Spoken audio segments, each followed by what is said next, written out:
புத்தாண்டு நல்வாழ்த்துக்கள்.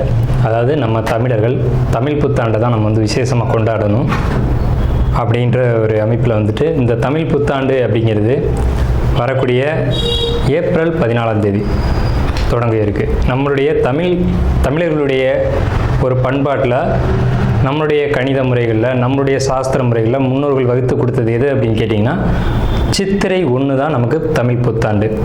பிறக்க போகிற தமிழ் புத்தாண்டு இந்த சித்திரை 1 அப்படிங்கிறது விஸ்வாசு வருடம். அதாவது 60 வருடங்கள் தமிழருக்கு பிரபவ விவ சுக்ல பிரமோத்துத பிரமோத்பத்தி ஆங்கிரச ஸ்ரீமுக பவ யுவ தாது ஈஸ்வர வெகுதானியா அப்படின்ட்டு 60 வருடங்கள் தமிழ் வருடங்கள் கொடுக்கப்பட்டிருக்கு. அதில் 39வது வருடமானது விஸ்வாசு வருடம்.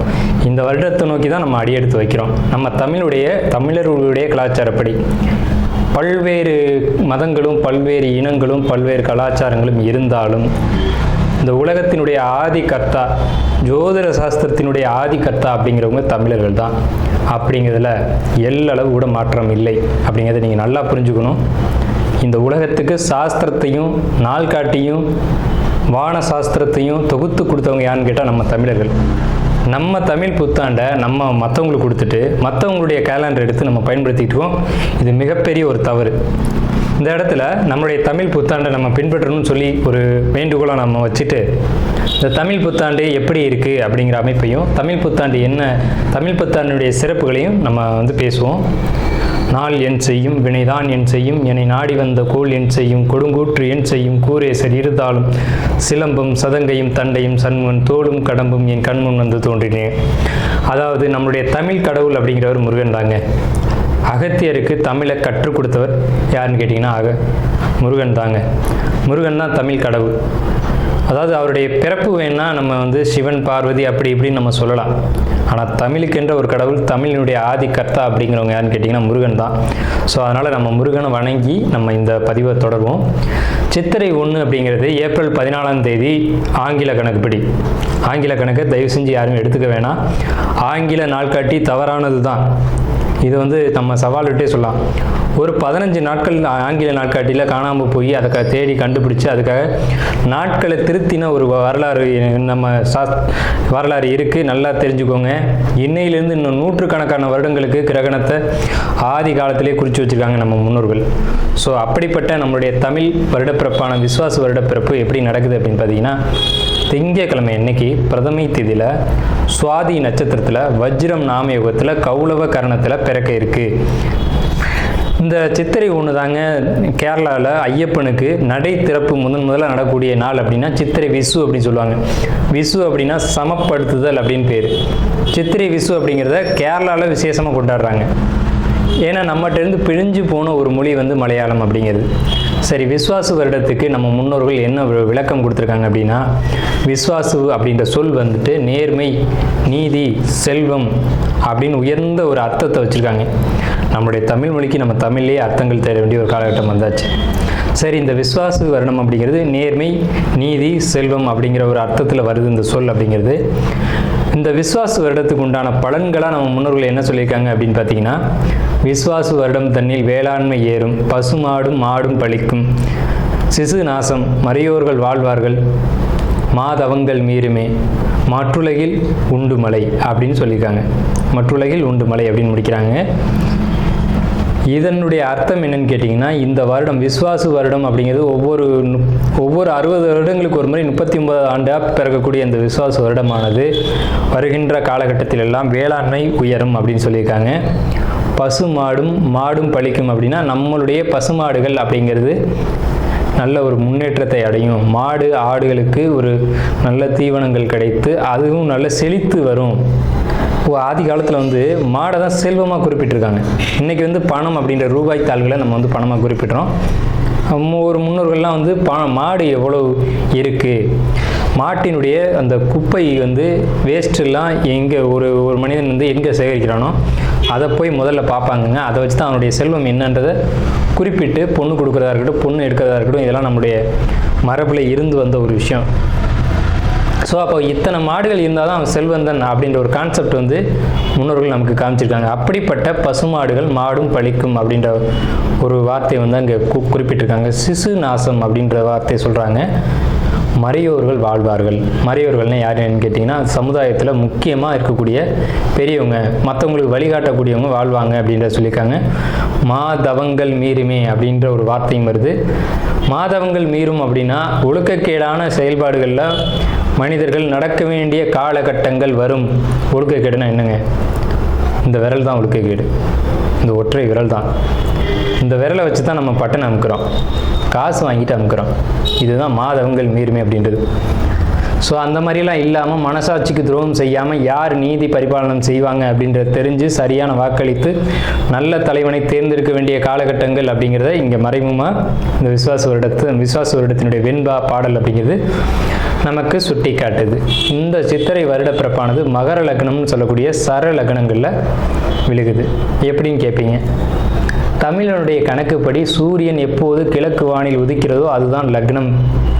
ஸோ சித்திரை மாதம் 1ஆம் தேதியானது உதிக்கக்கூடிய நேரம் அப்படிங்கிறது கிழக்கு வானத்தில் சூரியன் உதிக்கக்கூடிய அந்த டைம் அப்படிங்கிறது 2:22 அதிகாலை மணி 2:22க்கே சூரியன் கிழக்கு வானத்தில் உதிச்சிடறார். அப்போ அது லக்னமாக போட்டுக்கணும், இந்த வருடத்தினுடைய பிறப்பு லக்னமாக போட்டுக்கணும். ஸோ அப்படி நம்ம போடும்போது மகர லக்னம் சர லக்னத்தில் விழுகுது. முன்னோர்கள் சித்திரை 1ஆம் தேதி அப்படிங்கிறத கண்டறிஞ்சு அந்த 1ஆம் தேதி தொடங்கக்கூடிய லக்னத்தை கண்டறிஞ்சு அதுக்கான பலன்களை பஞ்சாங்கங்களில் எழுத ஆரம்பிச்சிருக்காங்க. ஸோ அதன் அடிப்படையில் சர லக்னமான மகர லக்னத்தில் இந்த புத்தாண்டு அப்படிங்கிறது பிறகுது. இது ஒரு விசேஷமான ஒரு விஷயந்தான்.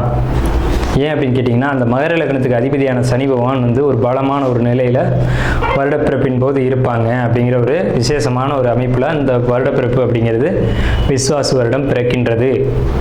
ஸோ இந்த விஸ்வாச வருடம் பிறக்கும் போதே நமக்கு ஒரு நல்ல செய்தி கிடைச்சாச்சு, இந்த வருடம் நன்றாக இருக்க போகுது அப்படிங்கிற ஒரு விஷயம். சரி, இதை சித்திரை மாதம் தான் நீங்கள் தமிழருடைய கலாச்சாரம் அப்படின்னு சொல்லிங்களே, இதுக்கு ஏதாவது ஆதாரம் இருக்கா அப்படின்னு கேட்டிங்கன்னா கண்டிப்பாக இருக்கிறது. புறநானூறு அப்படின்ற ஒரு தமிழ் இலக்கியம் இருக்குது. அதில் போய் தேடி பார்த்தீங்க அப்படின்னா தலைநாள் பூத்த பொன் இணர் வேங்கை அப்படின்ற சொல்லும், கனிவேங்கை நன்னாளே நாடி மலர்தலால் அப்படின்ற வார்த்தை வரும். அதாவது சித்திரை மாதத்தில் பூக்கள் அதிகமாக பூத்து குலுங்கும். அதனால தான் தலைநாள் அப்படின்ற சொல்ல யூஸ் பண்ணுறாங்க. தலைநாள்னா முதல் மாதம் அப்படின்னு, தலை மாதம் கடை மாதம் அப்படின்னு பிரிக்கிறாங்க. கனிவேங்கை நாடி மலர்தலால், கனிவேங்கை நல்லான் நாடி மலர்தலால், அந்த பூக்கள் பூக்கிறதுனால அந்த கனிவேங்கை மாதம் அப்படிங்கிறதையும் தலைநாள் பூத்த பொன் இணர் வேங்கை அப்படின்ற சொல்லும் புறநானூறு அப்படின்ற இலக்கியத்தில் தமிழ் மாதம் முதல் மாதம் சித்திரை மாதம்ன்ற குறிப்பீடு அங்கே இருக்குது. சரிங்களா? வண்ண மலர்கள் பூத்து குலுங்கக்கூடிய ஒரு பொன்னான மலர்கள், பொன் போன்ற மலர்கள். இன்றைக்கும் கேரளாவில் ஒரு மஞ்சள் நிறத்தில் தங்க நிறத்தில் பூக்கக்கூடிய பூக்களை பறித்து அவங்க விசேஷத்துக்கு சித்திரை 1 அன்னைக்கு கொண்டாடுறாங்க. அவங்க தமிழ் பண்பாடை பின்பற்றுறாங்க அப்படின்றத இதை நீங்கள் தெரிஞ்சுக்கலாம். சரிங்களா? இப்போ இந்த சித்திரைக்கு அதிதேவதை யாருன்னு கேட்டிங்கன்னா மகாவிஷ்ணு. மகாவிஷ்ணு தான் காக்கக்கூடிய கடவுள் அப்படின்னு சொல்கிறாங்க. மகாவிஷ்ணு எங்கும் நிறைந்தவர் அப்படின்னு சொல்கிறாங்க. சரிங்க சார், சித்திரை மாதம் விசேஷங்களை கொண்டாடலாமா அப்படின்ற ஒரு கேள்வி வரும். 100க்கு 100% கொண்டாடலாம். ஏன்னு கேளுங்க. இதுக்கு உதாரணம் ராமர் தான். ராமர் பட்டாபிஷேகம் ஏற்ற மாதம் எதுன்னு கேட்டிங்கன்னா சித்திரை மாதங்க. அப்போது விலக்கப்பட்ட மாதங்கள் அல்ல, இது விசேஷத்துக்கு ஏற்றுக்கொள்ளப்பட்ட மாதம் எதுன்னு கேட்டிங்கன்னா சித்திரை மாதம்தான். பகவத்கீதையிலே ஒரு வார்த்தை வருது, ருதுக்களில் நான் வசந்த ருதுவாக இருக்கிறேன் அப்படின்னு கிருஷ்ணன் சொல்கிறார். நம்மளுடைய வாக்கியம்ல, இது பகவானுடைய சொல். அப்போ வசந்த ருது அப்படின்றது எதுன்னு கேட்டிங்கன்னா சித்திரை 1 தான் வசந்த ருதுவினுடைய தொடக்கம். வசந்த காலம் அப்படிங்கிறது வெயில் காலம் அப்படின்னு தான் பேர், கோடை காலம் அப்படின்னு பேர். வசந்த காலமானது சித்திரை வைகாசி, இந்த 2 மாதத்தையும் வசந்த காலம் அப்படின்னு குறிப்பிடுறாங்க சமஸ்கிருதத்தில். அப்போ இந்த வசந்த காலம் எனக்கு பிடித்த ருது அப்படின்னு சொல்கிறாரு கிருஷ்ணர். ஸோ ராமர் பட்டாபிஷேகம் ஏற்றுக்கிட்ட நாட்கள் எது அப்படின்னு கேட்டிங்கன்னா சித்திரை மாதம். அப்போ சித்திரை மாதம் புது வீடு வாங்கலாம், புது வீடுக்கு கிரகப்பிரவேசம் பண்ணலாம், புது மனை எழுப்பலாம், மனை சம்பந்தப்பட்ட விஷயங்கள், மங்கள காரியங்கள், இது எல்லாம். ரேவதி நட்சத்திரம் விஸ்வாச ஆண்டு எப்படி இருக்கும்? கொஞ்சம் மன அழுத்தங்கள் கொடுக்கும், ஆனால் சரியாயிடும். மன அழுத்தங்கள் தேவையில்லாது தான், அதை போட்டு பெருசுப்படுத்தாதீங்க, சந்தோஷமாக இருங்க. முக்கியமான விஷயம் காரிய வெற்றி அப்படிங்கிறது இருக்குது. காரிய வெற்றி ஒரு தடங்களுக்கு பின்னாடி தான் உங்களுக்கு வெற்றி அடையும். கவனமாக இருக்கணும், எந்த ஒரு விஷயத்துலையும் பயணத்தில் ரொம்ப கவனமாக இருக்கணும். தேவையில்லாத பயணத்தை, தேவையில்லாத ஒரு பயணத்தையோ அலைச்சலையோ நீங்கள் குறைச்சிக்கணும். சாதகமான பலன்கள் நிறைய இருக்குது. தொழில் வியாபாரத்தை பொறுத்த வரைக்கும் சாதகமாக தான் இருக்கும். புதிய ஜாப்பு அல்லது புதிய தொழில் ஆர்டர் அப்படிங்கிறது கண்டிப்பாக உங்களுக்கு வரும். பண வரவு திருப்தியாக இருக்குங்க, ஆனால் தேவையில்லாத அலைச்சலை குறைச்சிக்கணும். மீன ராசி. இது காலப்புசு தத்துவத்தில், அதாவது மேஷம் ரிஷபம்னு எண்ணி வரும்போது கடை ராசி அப்படின்னு சொல்லியிருக்காங்க, இறுதி ராசி அப்படின்னு சொல்லியிருக்காங்க. இந்த மீன ராசிக்கு அன்பு, பாசம், நேயம் இதெல்லாம் ரொம்ப முக்கியமாக எதிர்பார்க்கும். இந்த ராசியை பொறுத்த வரைக்கும் ரொம்ப பாசமாக நடந்துக்குவாங்க, ரொம்ப அஃபேராக நடந்துக்குவாங்க, எல்லார்ட்டையும் அன்போடையும் பாசத்தோடையும் பழகுவாங்க. அப்படிப்பட்ட மீனராசிக்காரங்களான நீங்கள் உங்களுக்கு இந்த வருடம் விசுவாச வருடம் என்ன மாதிரியான பலன்களை கொடுக்குது அப்படின்னு பார்க்குறதுக்கு முன்னாடி உங்களுடைய குணத்தை கொஞ்சம் ஆய்வு செஞ்சுக்கோங்க. ஏன்னா உங்களுடைய குணம் அப்படிங்கிறது எல்லாரும் நல்லா இருக்கணும் அப்படின்னு நினைக்கக்கூடிய ராசி, பொது நலன் கருதக்கூடிய ராசி. ஸோ பிறருக்காக வாழக்கூடிய அமைப்பு அப்படிங்கிறது உங்களுக்கு கண்டிப்பாக உண்டு. இந்த மாதிரியான ஒரு நல்ல ஒரு ராசி அப்படின்னு நம்ம சொல்லலாம். சிம்பிளாக சொல்லணும்னா நல்ல ராசி, அருமையான அற்புத குணங்களை கொண்டவங்க அப்படின்னு நம்ம சிம்பிளாக எளிமையாக சொல்லிவிட்டு கடந்து போவோம். உங்களுடைய குணங்கள் ரொம்ப ஏற்புடையதாக இருக்கும், இந்த சமுதாயத்தால் போற்றக்கூடியதாக இருக்கும். சரிங்க, மற்றவங்களுக்கு ஆலோசனை கொடுத்துக்கிட்டே இருப்பீங்க. உங்கள்கிட்ட பணம் இருந்தால் கூட பணத்தை கொடுத்து கூட ஆலோசனை சொல்லுவீங்க, அந்தளவுக்கு ஆலோசனை கொடுக்கறதுல ஆதிக்கம் செலுத்துவீங்க. ஆனால் அந்த ஆலோசனையை நீங்களே கடைபிடிக்கிறீங்களா அப்படின்றது ஒரு சந்தேகமான விஷயந்தான். சரி, ஓகே. உங்களுக்கு கிரக நிலைகள் எப்படி இருக்குது அப்படின்னு பார்த்தீங்கன்னா, உங்களுக்கு சந்திரன் மேலே சனி, 4ஆம் இடத்து குரு, 6ஆம் இடத்து கேது, 12ஆம் இடத்து விரைய ராகு அப்படின்னு பேர். ஸோ இந்த கிரக நிலைகள் பாதிப்பை தருமா, வெற்றியை தருமா, வீழ்ச்சியை தருமா, ஜெயிப்போமா தோப்போமா அப்படின்ற ஒரு கேள்வியோடு தான் நீங்கள் இருப்பீங்க. ஏன்னா உங்களை பயமுறுத்திருப்பாங்க ஜென்மச்சனி அப்படின்னு சொல்லி. ஜென்மச்சனி தான், நான் இல்லைன்னு மறுக்கலை. பாரப்பா 12 ஜென்மம் 2 பாங்கான முடவன் சஞ்சார நாளில் சீரப்பா சிறுநோயும் அம்மை வீதி சிவசிவா ஜலபமியும் நோயும் பாரு கூரப்பா குடியோடி போகச் செய்வான் கொற்றவனை குடும்பத்தில் களவு போகும் வீரப்பா வெகு பேருக்கு கொடியோனாகி விளம்புவான் புவிதென்று விளம்பக்கேடு அப்படின்னு சொல்லி நம்ம புலிப்பாணி சித்தரையா பாடல் கொடுக்குறாங்க. அவர் ஒன்றும் எதுவும் தெரியாமலாம் கொடுக்க மாட்டாங்க. ஸோ அப்படிப்பட்ட குடியோடி போக செய்யக்கூடிய நேரம் அப்படின்னு ஜென்மச்சனின்ற ஒரு பாதிப்பை சொல்லியிருப்பாங்க. அப்படித்தானா அப்படின்னா அதுக்கு பின்னாடி ஆய்வு செய்ய வேண்டிய விஷயங்கள் நிறையவே இருக்குது. ஸோ சந்திரன் மேலே சனி வரும்போது மன குழப்பங்கள், மன போராட்டங்கள், மன சஞ்சலங்கள் அப்படிங்கிறது ஏற்படுறது இயற்கையான விஷயந்தான். இதுக்கு தீர்வு இருக்கா அப்படின்னு கேட்டால் கண்டிப்பாக தீர்வு இருக்குது. நம்ம வீடியோவை ஸ்கிப் பண்ணாமல் முழுமையாக பாருங்கள். தயவு செஞ்சு தங்களுடைய பொன்னான நேரத்தை இதுக்காக செலவிடுங்க. மற்றும் நம்மளுடைய சேனலில் தொடர்ந்து ஜோதிடம், வாஸ்து, ஆன்மீகம், பரிகாரம், ராசி பலன் இந்த விஷயங்கள்லாம் தொடர்ந்து பதிவிட்டுக்கிட்டே வரோம். நம்ம சேனலை சப்ஸ்கிரைப் பண்ணி ஆதரவு கொடுங்க. தொடர்ந்து இந்த மாதிரி பயனுள்ள தகவல்கள் நம்மளோட வீடியோக்குள்ளே பார்க்கலாம். சரிங்க சார், இப்போ உங்களுக்கு குடும்பம் அப்படின்ற அமைப்பை பொறுத்த வரைக்கும் பிரச்சனை இருக்கா இல்லையா அப்படின்னு கேட்டால் கணவன் மனைவிக்குள்ளே கருத்து வேறுபாடுகள் ஏற்படும் சார், அதில் மாற்றம் இல்லை. கணவன் மனைவியை புரிஞ்சுக்கணும், மனைவி கணவனை புரிஞ்சுக்கணும். இயற்கை தத்துவத்திலே உங்களுக்கு திருமண வாழ்க்கை சிறப்பு இருக்காது அப்படின்ற ஒரு கான்செப்ட் இருக்குது. அதுக்கு இடம் கொடுக்கக்கூடிய காலகட்டம் தான் இந்த காலகட்டம். இது வெறுமனே கோச்சார கிரக அமைப்பு மட்டும்தான், உங்களுடைய பிறப்பு ஜாதகம் இல்லை. எந்த ஒரு விஷயத்தையும் பிறப்பு ஜாதகத்தினுடைய அனுமதி இல்லாமல் நீங்கள் அனுபவிக்க முடியாது. நல்லா தெரிஞ்சுங்க. இந்த ராசி பலன் சொல்கிற விஷயமே முதல்ல தவறான ஒரு விஷயந்தான். கோச்சார கிரகங்கள் ஒரு சம்பவத்தை 20% மட்டுமே முடிவு செய்ய முடியும். இதை கேட்டுட்டு நீங்கள் உடனே ஐயோ போச்சு அப்படின்ற மாதிரி நீங்கள் மன அழுத்தத்துக்குள்ளே போயிடக்கூடாது. நான் திரும்பவும் தெளிவாகவும் சொல்கிறேன், உங்களுடைய பிறப்பு ஜாதகம் தான் ஒரு விஷயத்தை முடிவு செய்யும். உங்களுக்கு இயற்கையிலேயே திருமண வாழ்க்கை சோபிக்காது அப்படின்ற அமைப்பு இயற்கையிலே உண்டு. அதை உங்களுடைய ஆஸ்தான ஜோதிடர்கள்ட்டையோ அல்லது எங்களை மாதிரி ஜோதிடர்கள்ட்டையோ கொடுத்து ஜாதகத்தை தெளிவாக பார்த்து முடிவுக்கு வாங்க. ரெண்டாவது, கேந்திரம் ஏறியக்கூடிய குருபவன் நன்மை செய்வார், ஆனால் நிச்சயம் நல்ல விஷயத்தை செய்வார். என்னென்ன விஷயங்களுக்கு? குடும்பம், குடும்ப ஒற்றுமை, கணவன் மனைவி ஒற்றுமை, குழந்தை சம்பந்தமான விஷயங்கள், குழந்தைகளுடைய எதிர்காலம், குழந்தைகளுடைய படிப்பு, பொருளாதாரம், சொத்து சேர்க்கை, இதுக்கெல்லாம் நல்லாவே இருக்கும். ரொம்ப சூப்பராக இருக்கும். ஒரு வீடு கட்டிட்டேன் சார், கிரகப்பிரவேசம் பண்ணல, உடனடியாக பண்ணுங்க. ஒரு வீட்டில் ஒரு சுபகாரியம் பண்ணணும் சார், பெண்டிங் நிற்கிது, அதை செய்யுங்க. முதல்ல 6ஆம் இடத்துக்கு எது கடனை கொடுக்கும், கடனை வாங்கி சுபகாரியத்தை பண்ணுங்கள் சார். இல்லை சார், நான் எல்லா சுபகாரியமும் முடிச்சிட்டேன் சார், இப்போ என்னால் எதுவுமே செய்ய முடியாதுன்னா ஒரு 10 பேருக்கு சாப்பாடு கொடுங்க. 10 பேரை கூப்பிட்டு வீட்லேயோ அல்லது ஒரு ஆலயங்களுக்கோ போய் முகம் சுளிக்காமல் சாப்பாடு போடணும். வீட்டுக்கு அழைச்சி சாப்பாடு போகிறீங்கன்னா கணவன் மனைவி சேர்ந்து உபசரித்து அவங்கள அனுப்பிச்சி விடணும். அவங்களுக்கான மதிப்பு மரியாதைகளை கொடுத்து உபசரிக்கணும். அதாவது மக்கள் சந்தோஷப்பட்டாலே இறைவன் சந்தோஷப்படுவான்றது விதி. அந்த மாதிரியான சம்பவங்களை நீங்கள் நடத்துங்க. ஜென்மச்சனியெல்லாம் பாதிக்காது, இதுதான் உண்மை.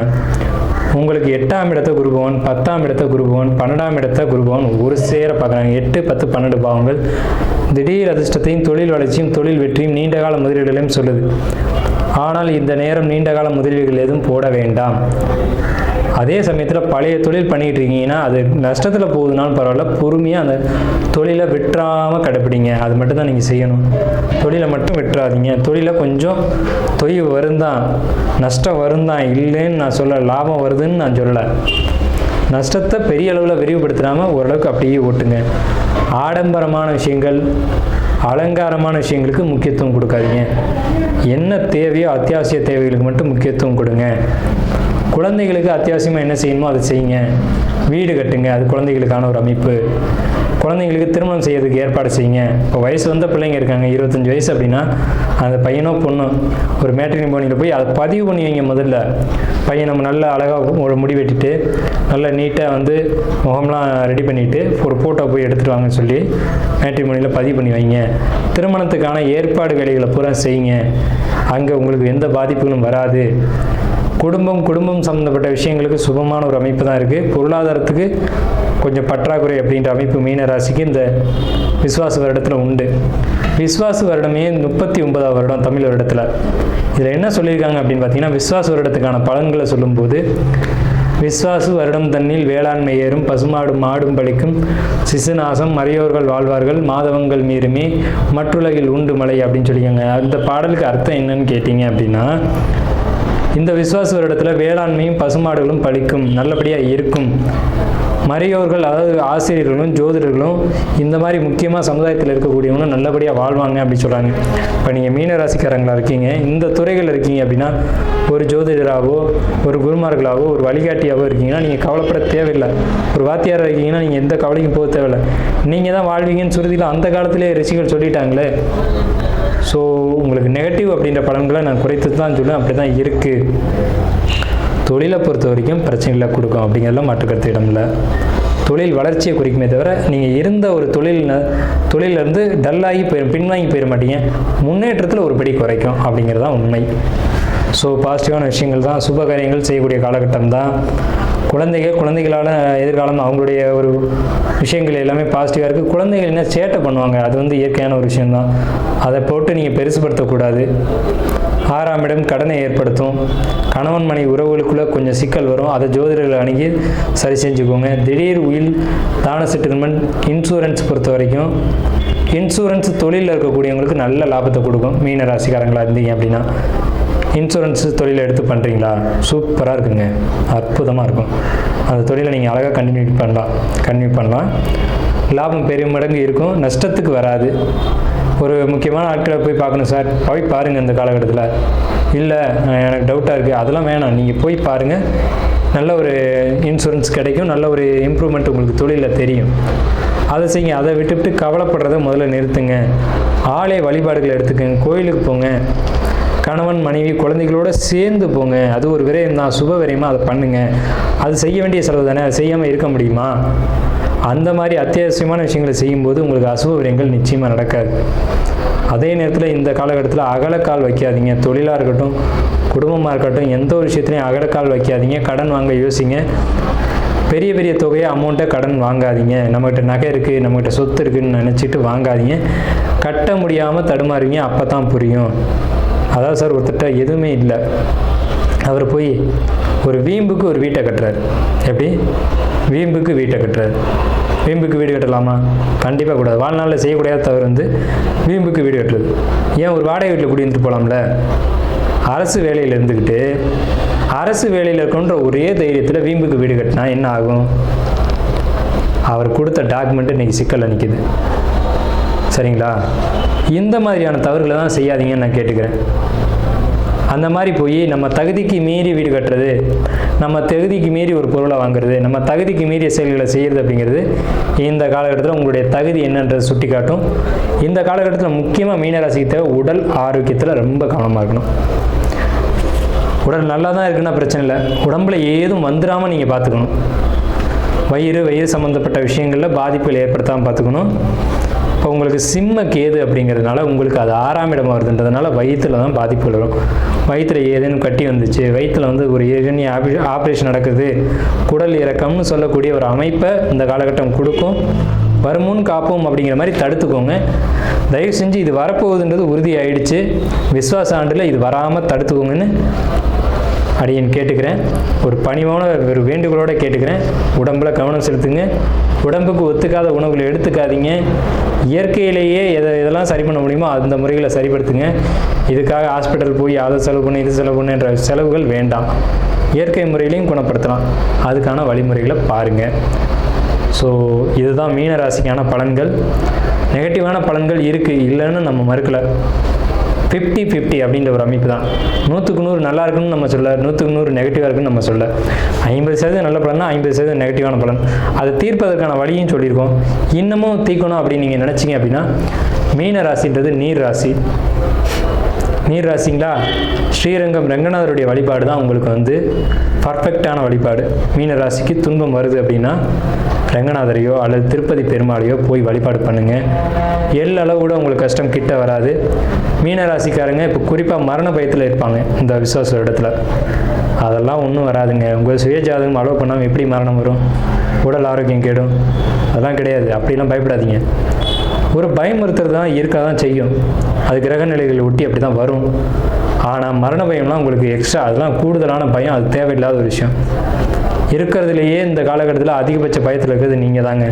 அது தேவையில்லாத பயம் நான் சொல்கிறேன். ஒன்று கடன் பயம், இல்லைன்னா நோய் பயம், ஏதேனும் ஒரு பயத்தை கொடுக்கும். நீங்கள் ரங்கநாதரையோ அல்லது திருப்பதி பெருமாளையோ வழிபாடு செய்யும்போது, அது ஒரு ஏகாதசி திதியிலையோ அல்லது உத்திரட்டாதி நட்சத்திரத்திலையோ நீங்கள் போய் வழிபாடு செய்யுங்க. உங்களுடைய கஷ்டங்கள் எல்லாம் இறைவன் ஒதுக்கி கொடுப்பார் அப்படின்ற உறுதிமொழியை கொடுத்து நம்ம இந்த வீடியோவை நிறைவு செய்வோம். நன்றியும் வாழ்த்துக்களும் வணக்கங்களும்.